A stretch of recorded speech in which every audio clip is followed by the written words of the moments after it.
What is going on, guys? Welcome back to the channel. It's your boy Adriel. And I'm Kiva, and based on the topic today, we about to be talking about Nick Cannon. My boy be tripping.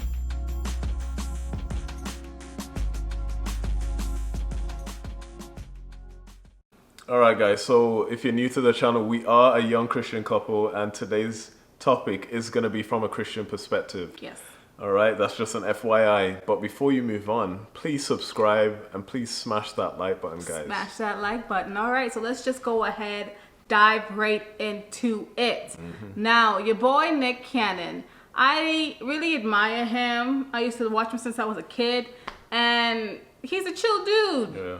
Today he had an interview with the Breakfast Club, and if you were not listening intently, you'll be like, man, he dropping some gems. Man, Nick, you right, you know.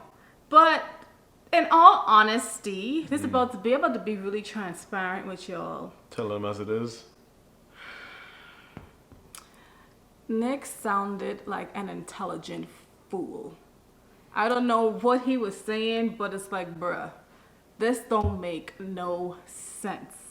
He said, the first thing he said was that marriage, or the basis of marriage, the origin of marriage, was a Eurocentric concept.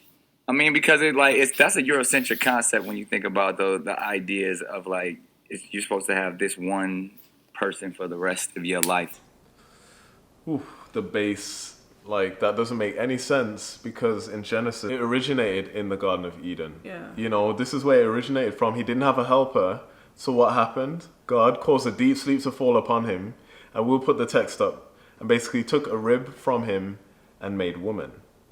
And now Adam, when Adam woke up, he was like, this is now bone of my bones and flesh of my flesh. So she shall be called woman because she was taken out of man. This is where marriage came from. This is where it originated. Eurocentric? Where? No, it's not a Eurocentric thing. It's not a Western thing. Nope. It's not a black thing. No, it's not a culture thing. It's a God thing. Marriage was something that was created by God for us. And there are rather many verses in the Bible, New and Old Testament, that refers to marriage or uses marriage as an analogy to help us to see how Christ loves us. Adriel, no matter how much he might upset me, I still love him. And it tries you. Marriage is something that will test.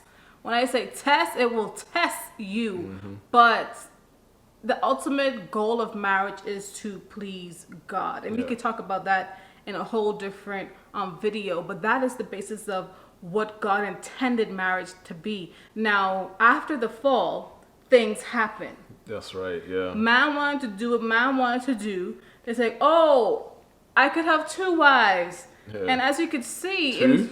Two, multiple. 2 times 2 times 2. I know Solomon had a headache. How much wives he had? Too much. Too many. One too many. You know what I'm saying?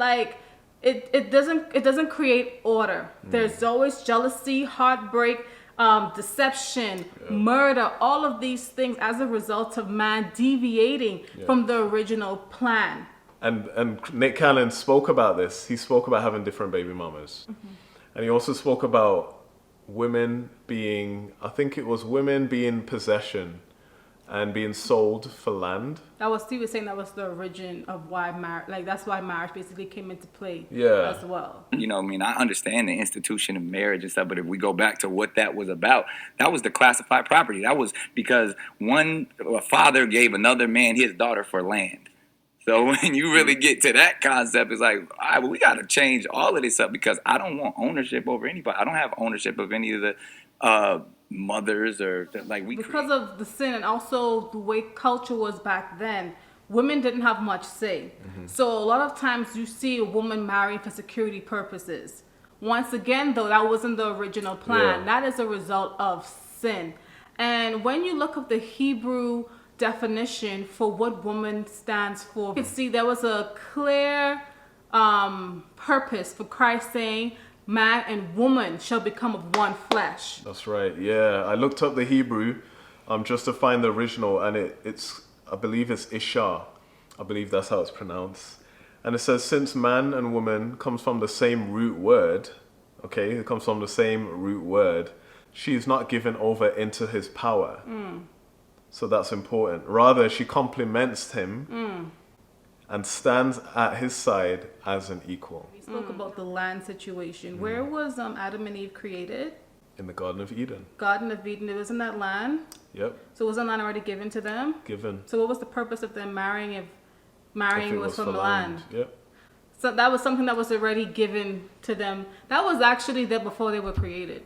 Yeah, So yeah, that's facts. so help me, Nick, if you have the answer for that, Yeah. help me understand. That would be great, because that, based on what the Bible says, Yeah. the creation story, that doesn't make sense. Okay? Charlemagne said to him, but weren't you married to Mariah? And he was like, yeah, but Mariah had her reservations on marriage as well. So, but they were just chilling one day and said, it would be really good if we could let's just get married for fun. Yeah. Sorry, what? Yeah, just for fun. Just for fun. Mariah, and if you look at how she moves, Mariah was never a big believer in marriage either. When you look at, because she was in some scenarios in her past where there was some overpowering, the hierarchy of a relationship. Oh, yeah. Because she got married early on, really young, so that skewed some views to where she no longer wanted to be in scenarios like that. So when we first got down and met, we came into it like, we don't believe in marriage, you know what I mean? And then it got to a space like, man, we have a lot of similar beliefs, so let's have some fun with this. Let's embrace it. And Marriage is a covenant that you and your spouse make with God. You vow to love each other through right. sickness and in health till death do you part in front of God. And the Bible says, what God put together, let no man put asunder. So that's my question as well. Did God put y'all together? However, I digress. All of marriage is to please God, right? And the question is, are you entering marriage from a self-centered view or a God-centered view? So based on them saying, let's just get married for fun, Yeah, it does lean more to the self, I'd say. what's the Yeah, purpose? What's the yeah. purpose? Is this marriage mission-based? Is this to glorify God? So you have to ask these questions before you even think about getting married, because it's not, at the end of the day, everything we do, everything we say, it is to bring glory and honor to God. Like I said, this is a Christian channel, so this is from a Christian perspective. So don't come for our necks. Going back to the baby mama thing, guys. He says that he has time to spend with all of them. He makes time for all of them and so on. And his goal is to have 12 kids. He wants a whole tribe. Yeah. I've heard people say that they think you having all these kids with different women is selfish because you can't possibly give the time to all of the different kids. again, time is a man-made construct. When you if we're talking quantity over quality, I mean, everybody knows the difference between that. I mean, I grew up in an unorthodox household, so I do understand. Oh man, I wish my father was there more. I wish my mother was there more. I grew up, a lot of times where my grandmother was the matriarch. So I understand the purpose of that, but it truly is, and not to, because I don't have to prove myself to nobody, but anybody who knows me, man. And every single one of my kids, I'm at every basketball game, at every martial arts practice. And people don't understand how I do it, but that's literally, my children are my priority. And To me, in that situations, how do the kids feel when he's not there, right? When you're with the other mom, right? He's not there. He's not seeing it from their perspective. To be honest, it sounds like it's just a self thing. It's for his self gratification. He's just wrapping it up in some words to make it sound like it makes sense. But really and truly, does it? You can listen to that for yourself and let us know. Yeah, at the end of the day, I think we need to be very aware of today's culture and not fall into what the world wants you to do or what the world thinks is right. At the end of the day, I am not saying, or we're not saying these things based off of just our opinion, but we're pointing back to the Bible.